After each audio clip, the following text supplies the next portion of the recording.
মদ্যপান, ধূমপান ও মাদক সেবন স্বাস্থ্যের পক্ষে ক্ষতিকর। বাংলা সাহিত্যের কিছু রোমাঞ্চকর গল্প দিয়ে সাজানো আমাদের এই বিশেষ নিবেদন। গল্প শুনবে আজ আপনার জন্য হেমেন্দ্র কুমার রায়ের লেখা বাঘের চোখ।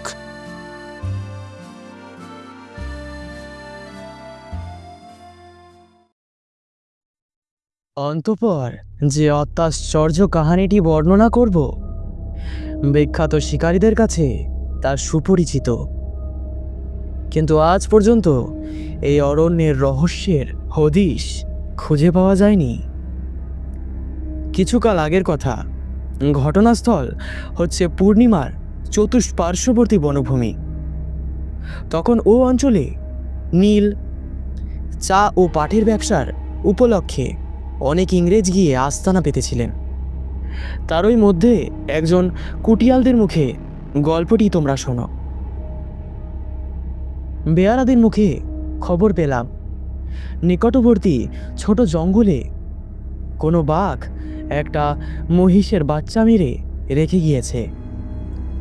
তখনই ঘোড়ায় চড়ে ঘটনাস্থলে গিয়ে হাজির হলাম।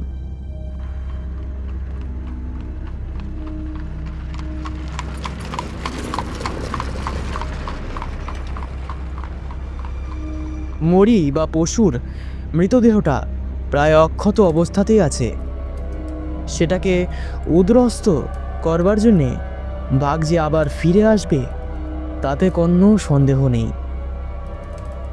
এদিক ওদিক তাকিয়ে মাচান বাঁধবার উপযুক্ত কোনো গাছ খুঁজছিলাম, কিন্তু গাছ পেলাম না। কিন্তু মরি থেকে প্রায় 20 ফুট দূরে জমি হঠাৎ ঢালু হয়ে একটা খাতের মতো লুকোবার জায়গা আছে।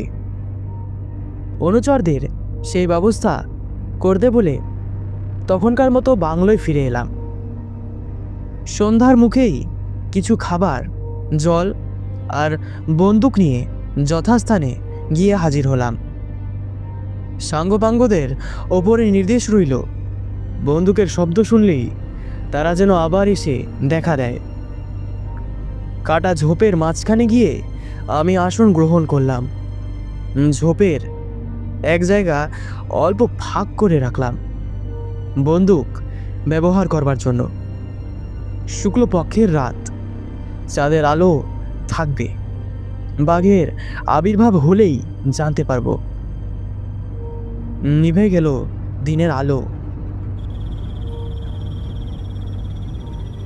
সন্ধ্যার অন্ধকার ক্রমেই পুরু হয়ে গড়িয়ে চলল নিরালা রাত্রির বুকে। মনকে অভিভূত করে দিলে বন্য স্তব্ধতার রহস্য। চাঁদ উঠল, আমিও প্রস্তুত হলাম। এখন বাঘের দেখা পাওয়া যেতে পারে যে কোনো মুহূর্তে। কিন্তু হঠাৎ বাঘের বদলে যাকে দেখলাম, আমার বিস্ময়ের আর সীমা রইল না। সেখানে এসে উপস্থিত হলো প্রকাণ্ড এক বানর। ভাবটা তার নিতান্ত উদাসীন। এই রাতে এমন জায়গায় বানর? আমি জানতুম বানররা বাঘদের ভয় করে জমের মতো, অথচ এই বানরটা বাঘের রেখে যাওয়া মরির কাছে এসেছে একেবারে বেপরোয়া হয়ে। সত্যি বিস্ময়জনক ব্যাপার। তারপর যা হলো অধিকতর বিস্ময়কর। মরির কাছে এসেই বানরটার ভাবভঙ্গি একেবারে বদলে গেল। নিশ্চয়ই সে আমার গন্ধ পেয়েছে। মরির চারপাশে মণ্ডলাকারে ঘুরে সে সোজা এগিয়ে এলো আমার দিকে। তারপর ঝোপের ফাঁক দিয়ে উকি মেরে আমাকে দেখেই তীব্র চিৎকার করতে করতে বেগে ছুটে অদৃশ্য হয়ে গেল।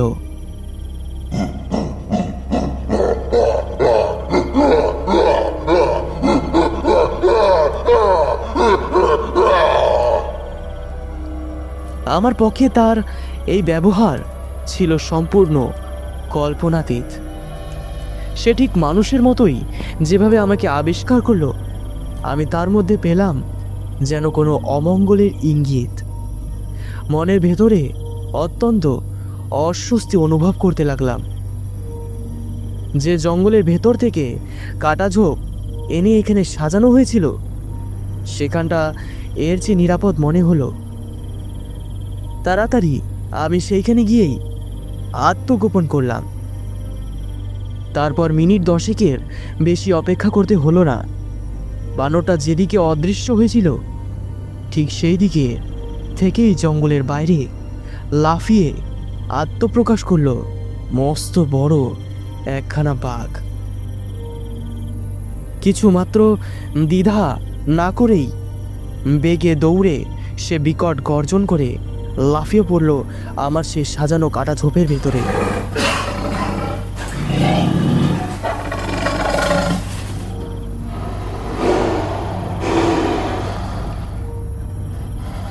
যেন সে আগে থেকেই যে কোনো রকমে জানতে পেরেছে ঠিক ওই ঝোপের মধ্যেই লুকিয়ে আছে এক দুষ্টু মানুষ। কিছুক্ষণ গজরাতে গজরাতে ঝোপ তোলপাড় করে তুলে শিকারীর পাত্তা না পেয়ে সে আবার বাইরে এসে দাঁড়ালো। তখন তার ভাবভঙ্গি দস্তুর মতো, হতভম্বের মতো। যেন সে ভেবে পাচ্ছিল না শিকারটি কেমন করে পালিয়ে গেল। কিন্তু আমি তাকে বেশিক্ষণ ভাবনা চিন্তার সময় দিলাম না। বাঘটাকে স্পষ্ট দেখতে পাচ্ছিলাম চোখের সামনে। সাবধানে লক্ষ্য স্থির করে বন্দুকের ঘোড়া টিপে দিলাম। এত কাছ থেকে লক্ষ্য ব্যর্থ হওয়া অসম্ভব। শূন্যে লাফ মেরে বাঘটা আবার মাটির ওপরে আছড়ে পড়ল। খানিকক্ষণ ছটফট করে নিশ্চেষ্ট হয়ে পড়ল। কিছুক্ষণ অপেক্ষা করার পর জঙ্গলের ভেতর থেকে বেরিয়ে এলাম। সন্তর্পণে মাটির একটা চাপড় তুলে নিয়ে বাঘটাকে ছুঁড়ে মারলাম। তবু সে নড়ল না। দেখে বোঝা গেল বাঘটা আর বেঁচে নেই। আচম্বিতে পেছনে শুনলাম ভগ্ন স্বরে এক আর্তনাদ।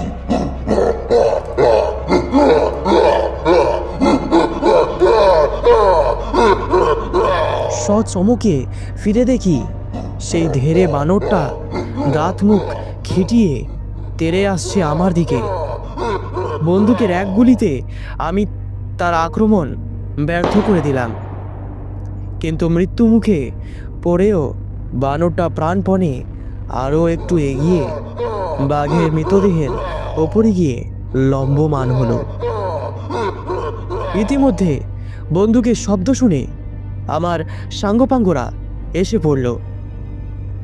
বাঘের সঙ্গে আলিঙ্গনা বৃদ্ধ বানরের মৃতদেহ দেখে সকলের দৃষ্টি বিস্ফারিত হয়ে উঠল। তাদের মধ্যে ছিল সাঁওতাল জাতীয় এক বুড়ো শিকারী। সঙ্গীদের দিকে ফিরে সে বলল, দেখেছিস তো আমার কথা সত্যি কি না?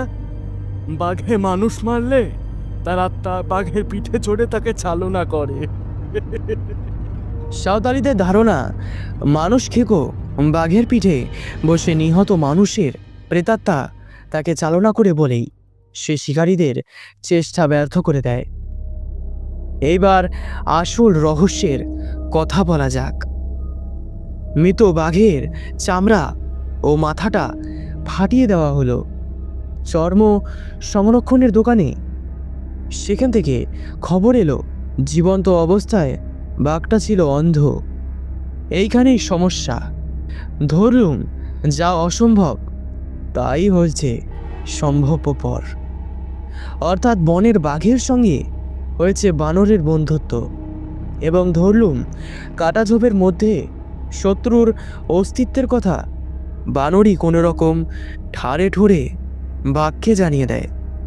কিন্তু বাঘ অন্ধ, চোখে দেখতে পায় না, এবং বানরের ভাষাও তার পক্ষে জানা অসম্ভব। তবে কাটাঝোপের মধ্যে আমি আছি এই কথা তার মাথায় ঢুকলো কেমন করে?